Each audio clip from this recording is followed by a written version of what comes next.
Alright, hello, this is Lois back with the Great Ace Attorney Chronicles. And, we're gonna be finishing up episode 4. I think we're on the tail end of the story, so. The Battle of Garadeb. Yes. Well, the day you're referring to, the wife and I did a bit of a skirmish. Can't recall the reason now. Knocked a candlestick over and set the fire to the carpet. Soon headed out though and got the window open. Meanwhile, I was picking up whatever I could find to throw at him. Plenty of knives around our place. Can't say I noticed if one or two went missing, I'm afraid. If that body thing in the victim's back really was one of ours, we'll have a job of proving it, I think. And excuse my voice today, I don't know why, but I just have the sniffles, so sometimes that happens, just my allergies. Anyway. It sounds as though it is quite the battlefield in your household that evening. Although, an entirely one-sided assault, it seems. The enemy caught us on the hop, sir. Had no choice but to dig in and take defensive measures. To be honest, if the enemy had kept shelling us for another minute, we'd have been toast. Of course, a veteran such as myself is only too aware that on every battlefield you're just a gnat's whisker from death at any moment. Are we still talking about a marital quarrel here? Well, I must say I'm dubious that this testimony will shed any light on the origins of this jackknife. In combat, one's focus narrows such that surroundings are barely noticed. These witnesses may not be able to offer anything more than they have testified already. This may be a dead end. And Zeke may well be right. Well, whatever the chances, we only have this last cross-examination to uncover the truth, Mr. Naruhodo. Yes, I'm afraid so. Very well, counsel. Begin your cross-examination.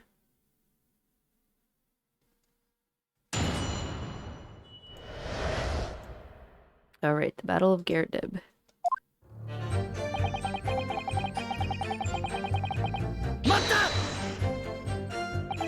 The reason is what you told us yesterday, I believe. Yes, that's right. If I remember correctly, it all started because of a note that was tucked into the pages of a book belonging to Mr. Garadeb. A rather passionate note, in fact. But Miss Garadeb found the note, discovering her husband's little secret. And she gave him a mighty number of slaps across the face for it, too. What a sordid state of affairs. Hell on earth. I say, when a chap says he can't recall such things, it's common decency not to drag it all up. And besides, half of it was wide of the mark anyway. A likely story. These waters run very deep. And what transpired next after these multiple blows to the face?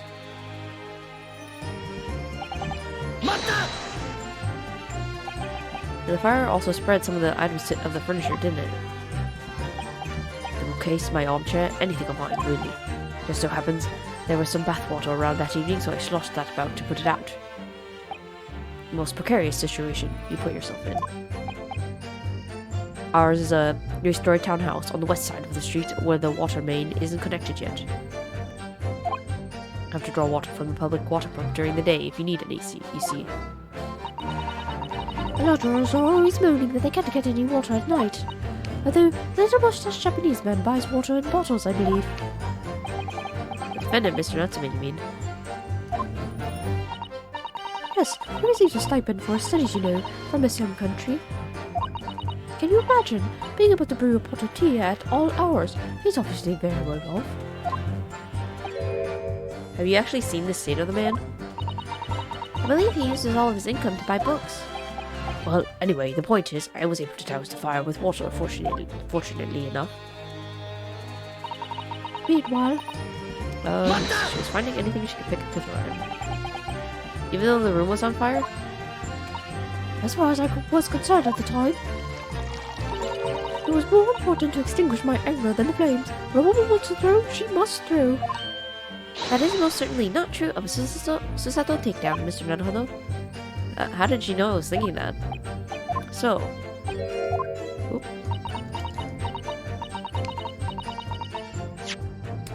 So please cast your mind back and try to remember, was a knife among the items that you threw at your husband that day?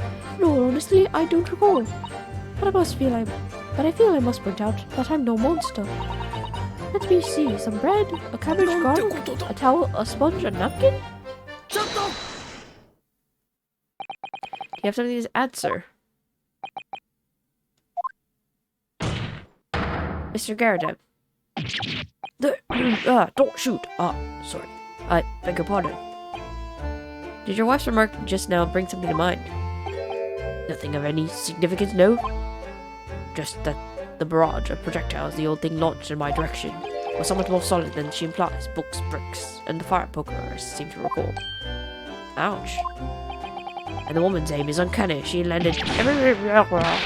Good grief, woman. We're not at home now. This is a court of law. Oh, dearie me. Ever so sorry, dear. What's she even doing with the teapot in here? Honestly, John, I would have never thrown such things at you, obviously. Well, take a look at this then. How do you suppose that happened, Your pipe, sir? And this thing in my hand at the usual time of the onslaught.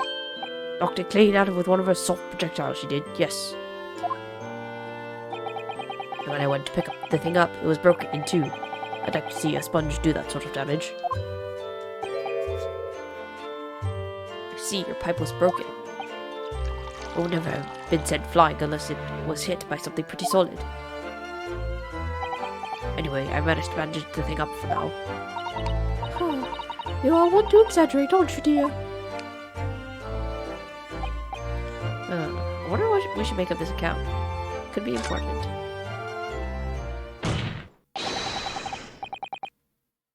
The defense believes Mr. Garrett's remarks just now to be of great significance.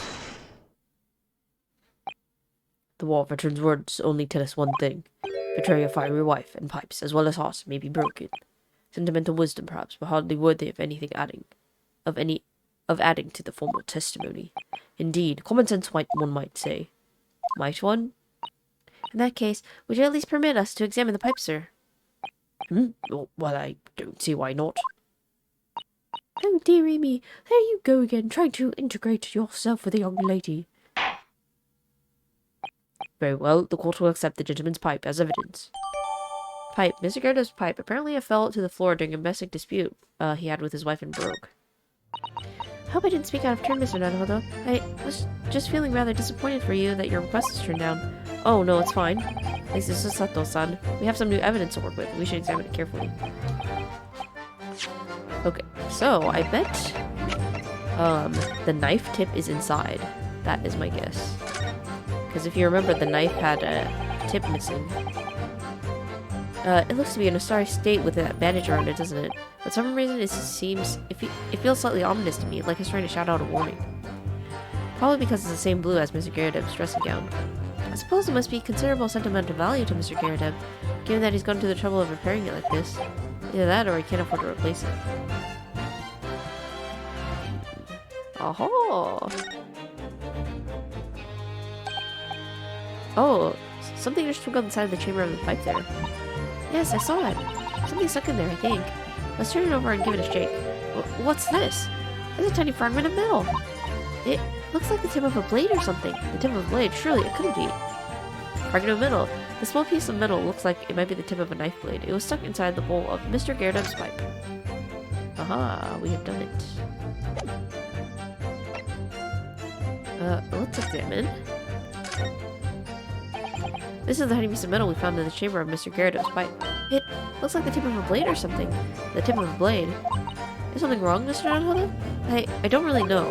There's just something niggling me, but I can't quite put my finger on what it is. Perhaps in that case, it would be wise to examine some of the other pieces of evidence again?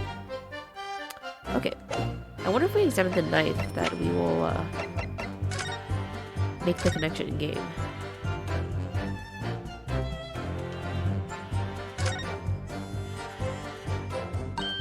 Oh, look here, Mr. Naruhodo. Just look at the tip. A small piece of blade appears to be missing. Wait. Is it... I could be wrong, but I've just got a feeling you remember this.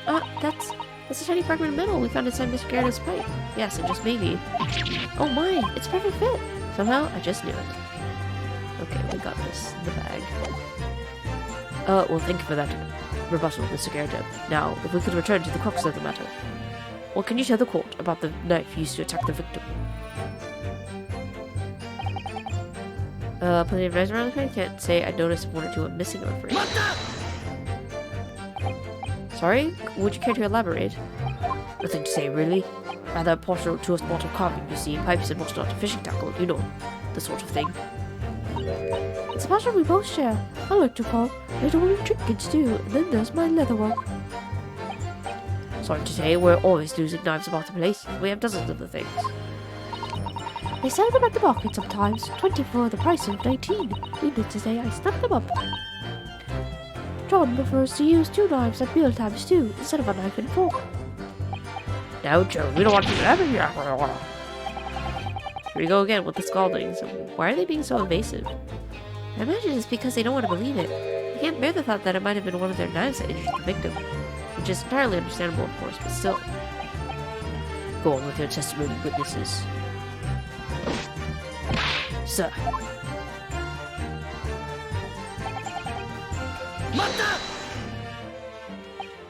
So you have no intention of admitting it was your knife unless we can produce proof. Even though there's no other credible possibility if Mr. Natsume is innocent. You forget to find Nipponi's friend. That it has yet to be established that the accused is not responsible for the attack. As if I could forget. If there's only some way to know who handled the knife.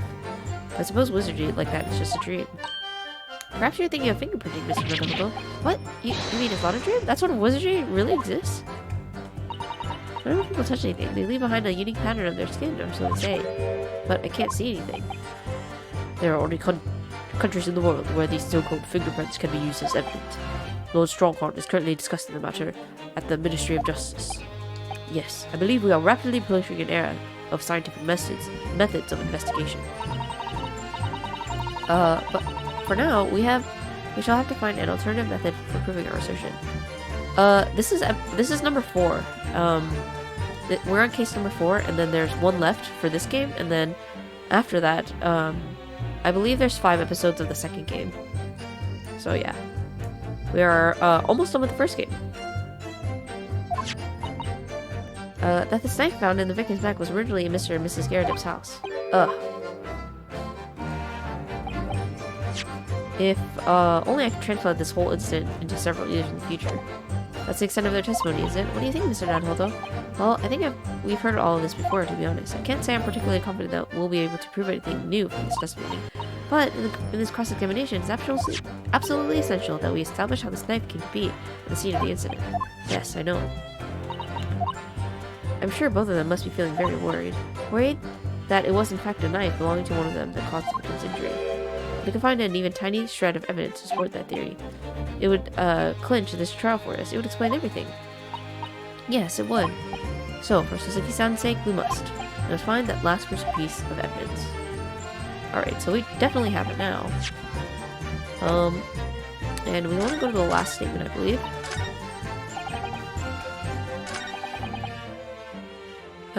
If that thing in the victim match is really one of ours. So this is where we present the new evidence.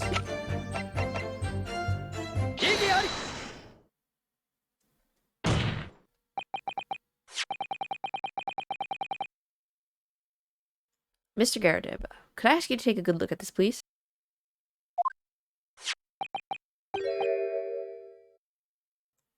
You can ask, but I can't see a bully thing. You can't?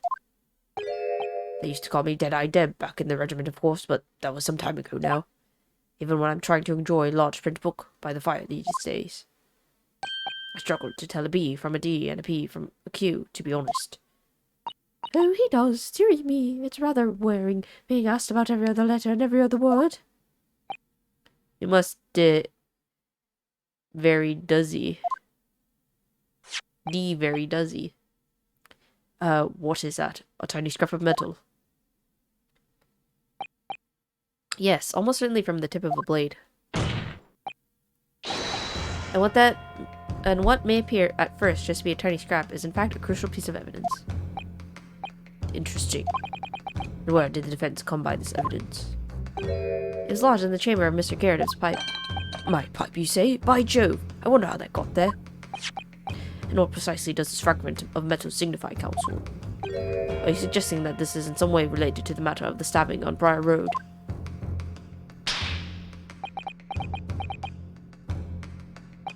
I am. What? When put together with another piece of evidence already in the court record, I believe this tiny fragment of metal will unravel the whole truth of this case, my lord. You appear rather confident in that extraordinary statement, counsel. Very well then, present the pertinent evidence to the court. What evidence, when paired with this fragment of metal, allegedly reveals the truth of this entire case? This is a knife that was found in the victim's back. If you look closely, you will see that there is a small piece at the tip of the blade that is missing. A common issue with the inferior blades sold at the unsavory street markets. Criminals who use them regularly leave the tips lodged in the victim's bones. And what for the particular knife? No doubt its tip has suffered a similar fate, now languishing somewhere near the spine of the victim. No, that is not the case. The tip of this particular knife's blade is the very fragment of metal we discovered in the chamber of Mr. Garrett's pipe. Oh. Ah. Good grief, Lord Van Zeeks. I don't believe it. The knife from the crime scene and this fragment of metal are a perfect match. Good golly gosh.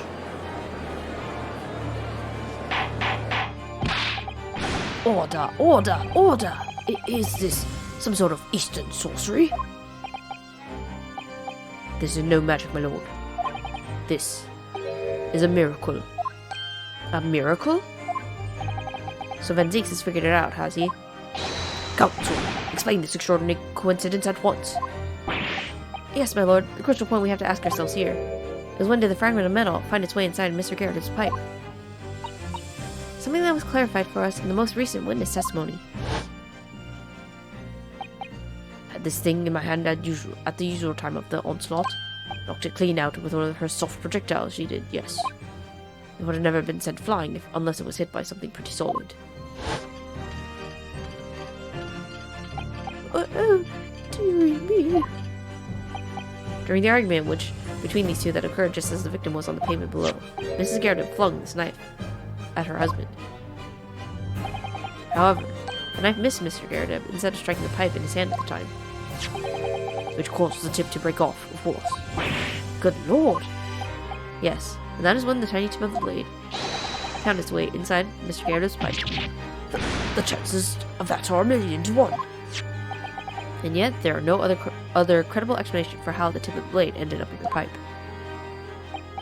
Then, after losing its tip, the knife ricocheted off the pipe and flew out the open window. Oh.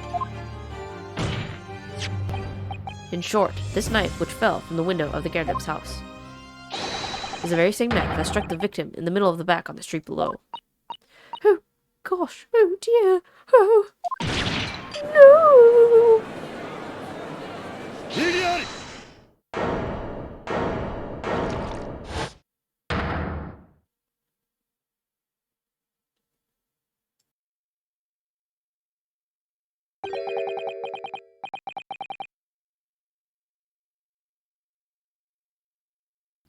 Sorry, I had to wipe my nose. A full-bodied theory, I'll give you that. A complex bouquet of seemingly trivial points, plausibly arranged to create an almost passable vintage. Allow me to toast my learned friend's characteristically Nipponese approach to bottling his argument. Sorry? But after all, it is just a theory. The bottle, I fear, is corked. Because you see, it's spoilt by insurmountable inconsistency. An insurmountable what? Lord Van Zeeks, explain yourself. What is this inconsistency you claim to have identified? An inconsistency of the simplest nature, my lord. The victim was found with a knife planted in the middle of her back. Yes, and her... Oh! That's right, you silly little man. Now, Joe Noding, what are you getting so excited about? Let us consider the basic facts of the case once more. The victim was walking along the pavement before being stabbed in the back and falling to the ground. The knife that struck her had fallen from above. There's no possible way it could have planted itself into the victim's back. Ah!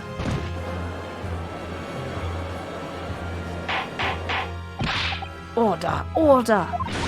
Quite right, you see. That's exactly right. If the knife had fallen on her from above, it would have struck her on the top of her head. Well, he's lost words, look. I knew it. I never liked his theory in the first place. I don't know, though, what really did happen. It would appear the defense has made a rather spectacular blunder. If a theory has even one inconsistency, it cannot stand. Your theory, my learned friend, is history. We were so close. I could see the truth. I was so sure we were on the right track. But now the way has been blocked completely by just one simple inconsistency. Or in other words, we simply need to eliminate that one inconsistency and the theory will stand. Miss Susato. You mustn't worry, Mr. Naruhodo. You were just caught off guard, that's all, and your mind went blank. If the path you are on is indeed correct, then a way will present itself. The key to this is in the court record, I'm sure. All the information you need is there. It seems you have nothing to say, my Nipponese friend. Well, your silence speaks volumes. A tacit acceptance that your theory is fatally flawed.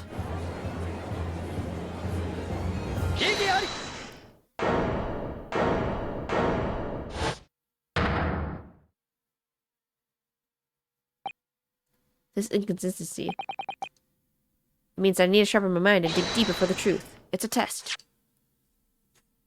This inconsistency doesn't mean I was on the wrong track. Yes. If the knife fell on the victim from above, there's no way that it could have hit her in the middle of her back. Under normal circumstances, that is. What are you implying? Counsel? There's a piece of evidence in the court record that can explain this inconsistency. They can explain how the knife that fell from above could have pierced the victim's back. We already have the answer. Goodness. Utter madness. Surely this must be the last time. Okay, let's take a look first before we move on. So what inconsistency would cause, or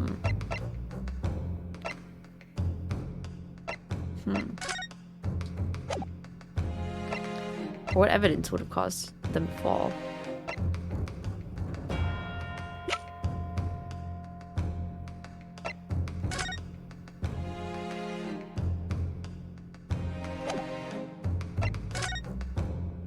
Well, the thing is, it's possible she could have slipped first, right? And then it would have fallen on her.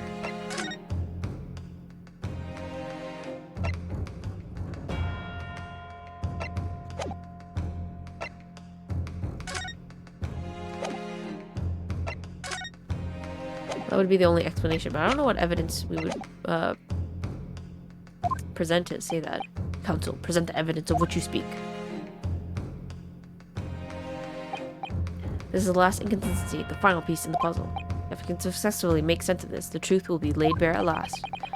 The evidence that explains how the falling knife became lodged in the victim's back is... Oh boy. Okay, I'm definitely going to save here, because I have no idea what would be the right thing to say here is. So let's save really quick. Overwrite, okay. There we go.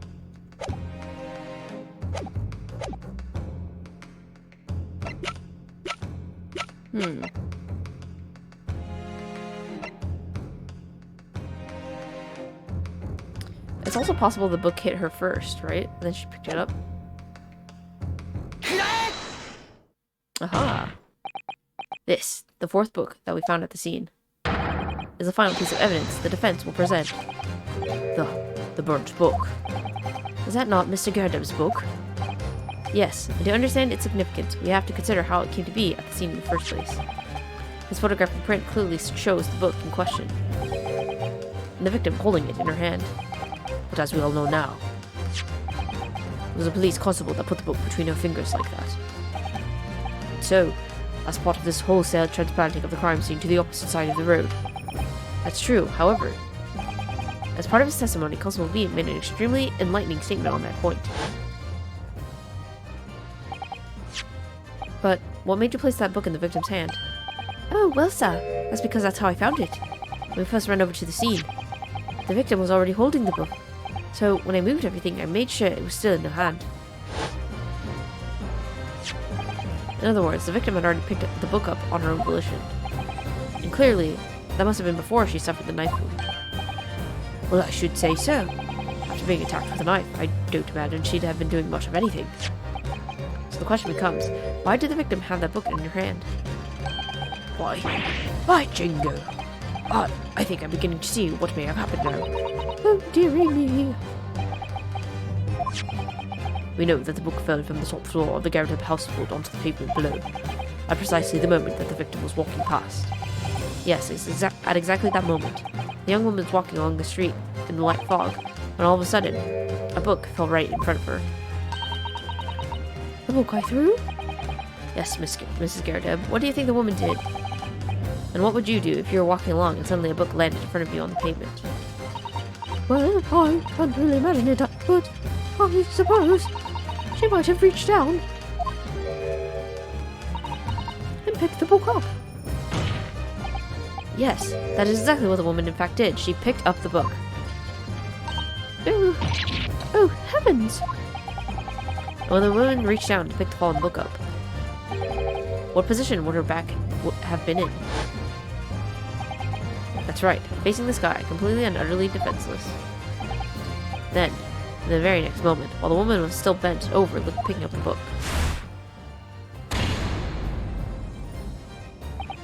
the next object fell from the room above, the jackknife, straight into the middle of her back. And at the same time, walking by chance directly behind Miss Green, was the defendant, Mr. Soseki Nutsman. Well, I never! It appeared to Mr. Nutsman that the woman simply collapsed on the floor, in the dark and the fog. He didn't see the knife falling on her from above. Oh! And from the other direction, the constable and his wife saw no one but the victim and her apparent attacker. So there never was a real culprit to run from the scene in the first place. No, this was nothing more than a series of unlikely events that culminated in an unfortunate accident. And that is the real truth behind this case.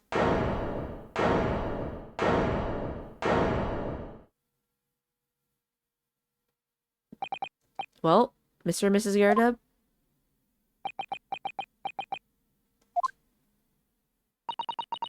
The very first time you showed me that knife, I had my suspicions. I wondered if perhaps it might have been something like that. There would be. Poor Mrs. Garrett. Of course, I never meant for anything of the sort to happen, but it was all my fault, wasn't it?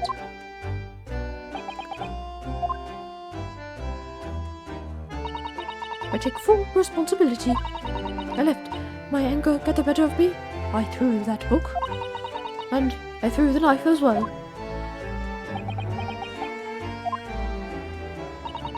John, dear. It's all right, I know. I'm ever so sorry. Truly. I'm sorry.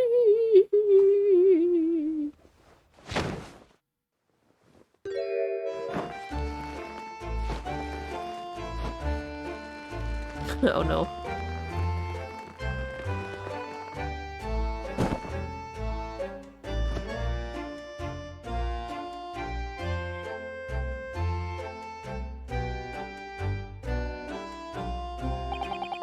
Lord Van Zeeks, what news of Mrs. Garrett? She's been taken to the infirmary. It would appear that today's events had left her in an especially flustered state. However, I believe she will recover in due course. There's no cause for concern. Yes, unbeknownst to themselves, they caused what could have easily been a terrible tragedy. They shall have to prepare themselves for the consequences of their actions. There's some good news, however, my lord. I have just heard word from the hospital where the victim is being treated. Her condition is improving steadily, and the doctor believes she will regain consciousness soon. It's strange. We've been talking about the victim all this time, but we've never once met her. How wonderful. The woman is out of danger, it seems. Yes, that is good news. So, Mr. Sosuke Natsume.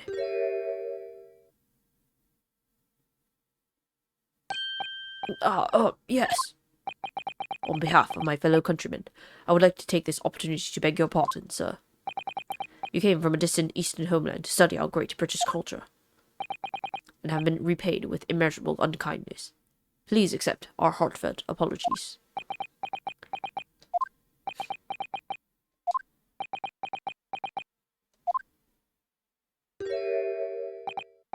No, it is me who should be begging your pardon. Oh no, Mr. Natsume. That evening, when the young woman just collapsed on the pavement before my eyes, I jumped to the wrong conclusion again in my confusion. What conclusion, sir? I was sure that the woman was dead. Yes, Constable Beat said the same thing, didn't he? He thought she had been killed too. I suppose she must have looked completely lifeless.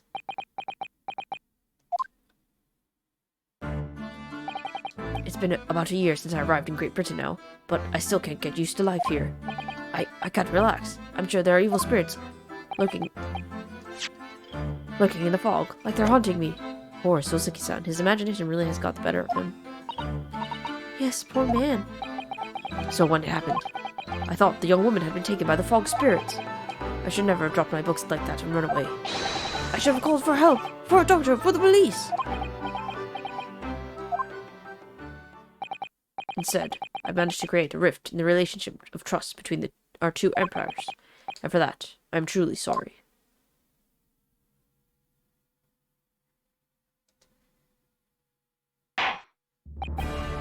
One would indeed say that some sort of mischievous spirit has been at work here, I think. One that created a chain of unfortunate mishaps. We were befooled by the spirit and led to false conclusions. But thanks to Lord Van Zeeks and a young lawyer here from the east, the chain has now been broken and the spirit exorcised. Heartily commend you both. Oh! Now then, ladies and gentlemen of the jury. Yes, my lord. In concluding this trial, I must ask one last time for your decision regarding the defendant's culpability. Are you ready to present your findings to the court? As the foreman of this jury, I can assure you we've reached a fair and just conclusion. I do declare the truth can be extremely cruel at times. Well, I didn't expect the woman next to me, that's for sure. Sitting in for the old bean while she's out of action, you know. But I know that's what her decision would be. Does this mean I'll finally get to be able to get out of here and start work? Well, it's about time. I say, I'll have a corker of a story to tell the grandchildren when I get home, won't I? Very well, ladies and gentlemen of the jury. I hereby demand your final decisions. Mr. Foreman.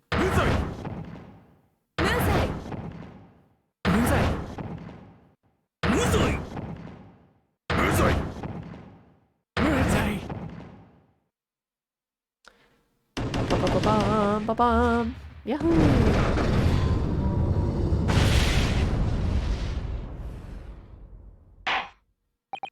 Very well, Mr. Sosuke Natsume. I hereby pronounce you not guilty.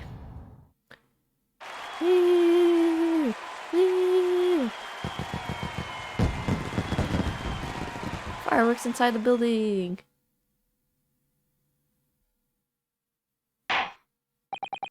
And finally, Mr. Natsume. Oh, yes, Lord, sir. You are now a free man once more. It is my hope that you will continue to further your education in British culture. And may you never again be brought before me. Oh, yes, sir. Of course. On my life. I swear I'll never set foot in a courtroom again. I'm transported to tears. Thank you, counsels. Court is adjourned.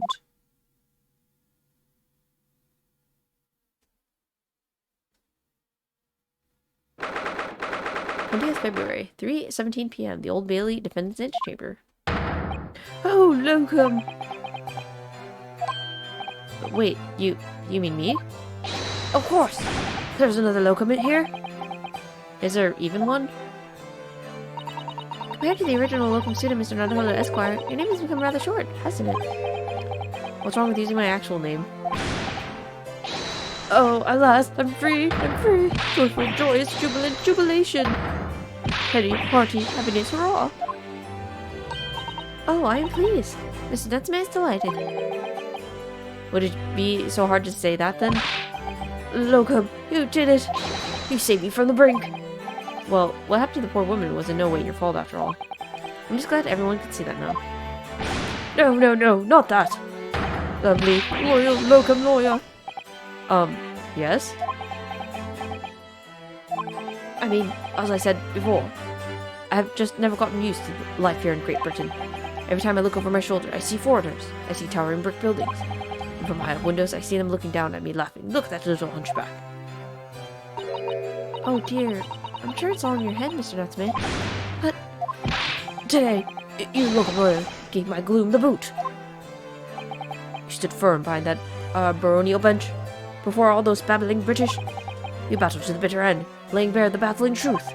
And when I beheld the blinding fireworks among the beams of the Bailey's roof, I bellowed, Behold the best barrister ever born! well, that's very flattering, and we're very pleased for you. This has given me a wonderful anecdote to recount to my old friends back in Japan. An anecdote? Is that what's become of all my hard work? Ah, there you are, my dear fellows. I apologize for keeping you waiting. I rose late this morning. Oh, Mr. Sholmes, what a pleasure to see you! I see I'm here not a moment too soon. A disaster has been averted, I'm glad to say. Oh, The trial shall begin presently, Mr. Hodo. I wish you the very best of luck. It's just finished. what? No, then my haste was in vain? Oh, it's you, Herlock Sholmes. Oh, have we met, sir? This is Mr. Natsume, the man you had arrested, Mr. Sholmes. Ah, I see. I failed to recognize you at first. Our previous encounters had taken place in the gloom. Either of your bleak lodgings or that prison cell. I simply couldn't place that curious face in the light. Charming. This is all your fault, Herlock Sholmes. You're the reason I had to go through this terrible ordeal. I'm going to give you peace of my mind. My apologies, sir, but I assure you, I placed you now. I have you placed now. You're the fellow who abandoned that poor young lady and ran off, are you not? Had she been taken to the hospital more urgently, I feel perhaps she would have regained consciousness by now. But it was unavoidable, I'm sure. Well, but human after all. Anyone who would have been shaken by such an experience.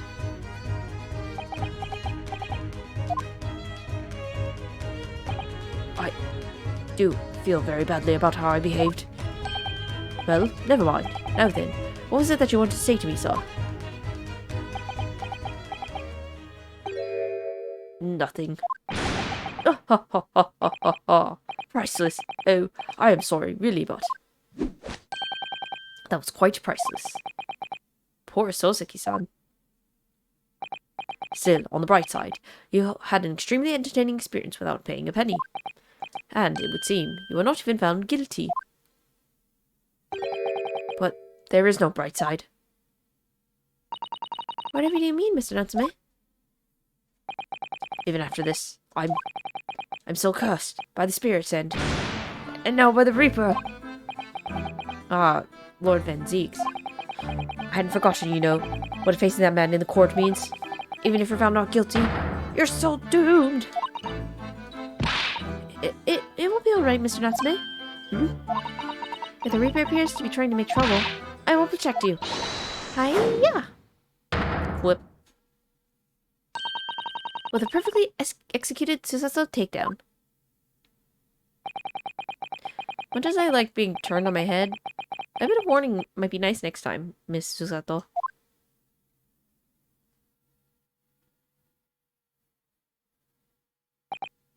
So, Mr. Natsume, what do you intend to do now? You mentioned something about recounting your... Oop.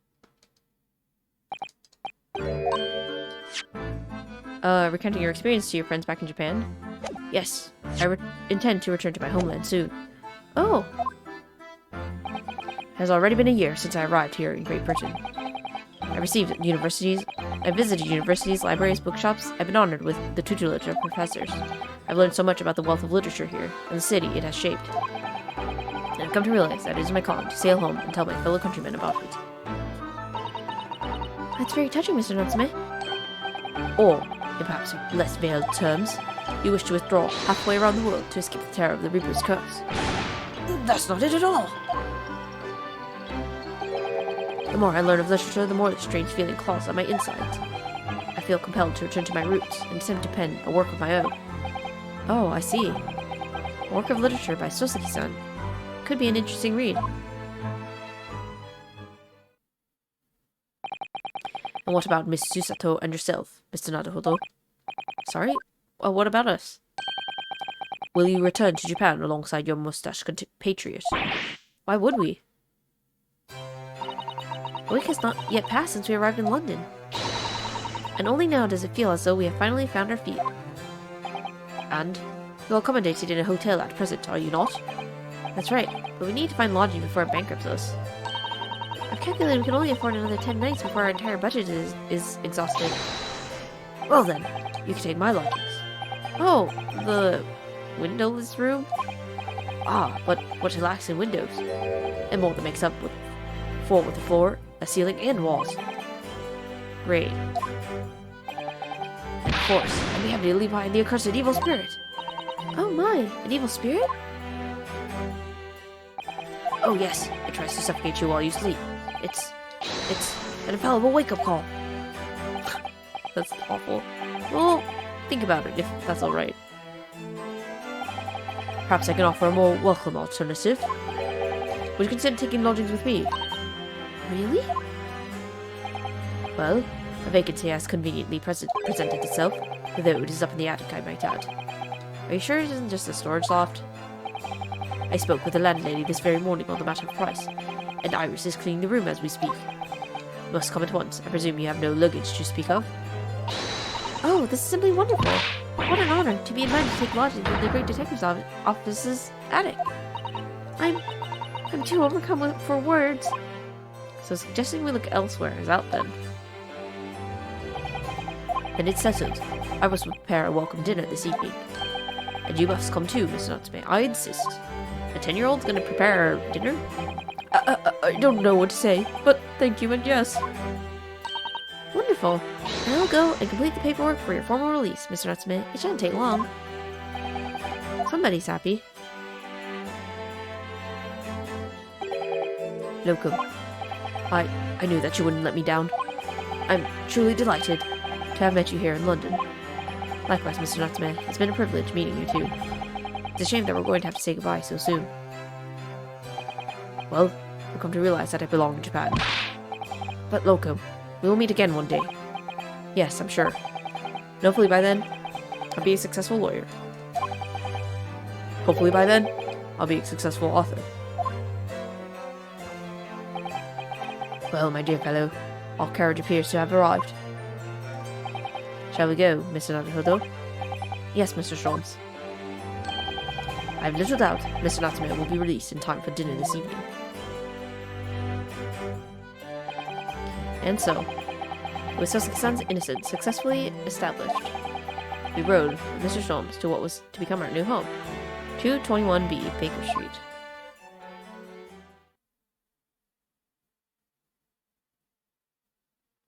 Ah, the attic. 20th February, 4:41 p.m. in the attic room.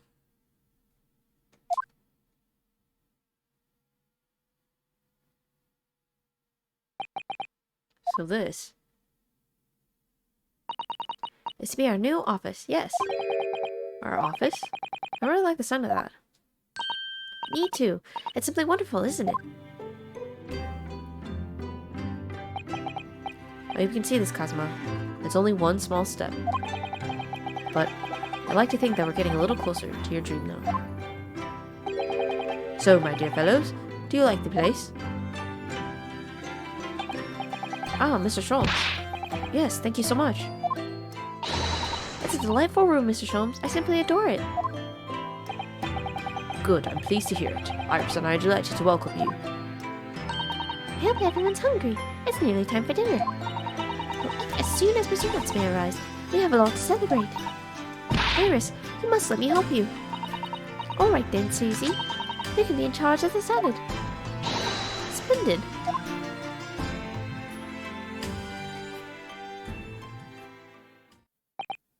So, Mr. Nadahulu, how does it feel to have your own office in the capital?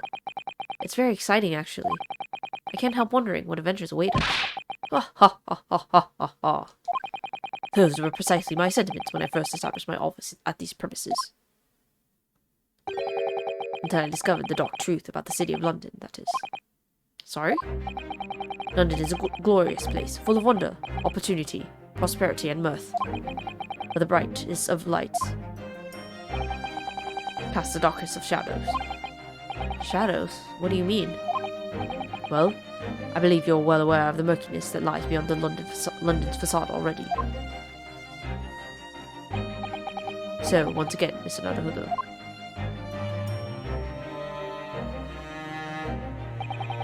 Welcome to London.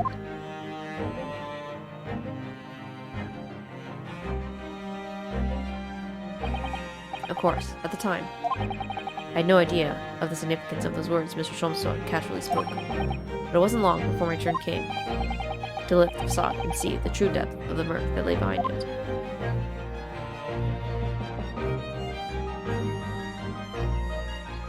The end.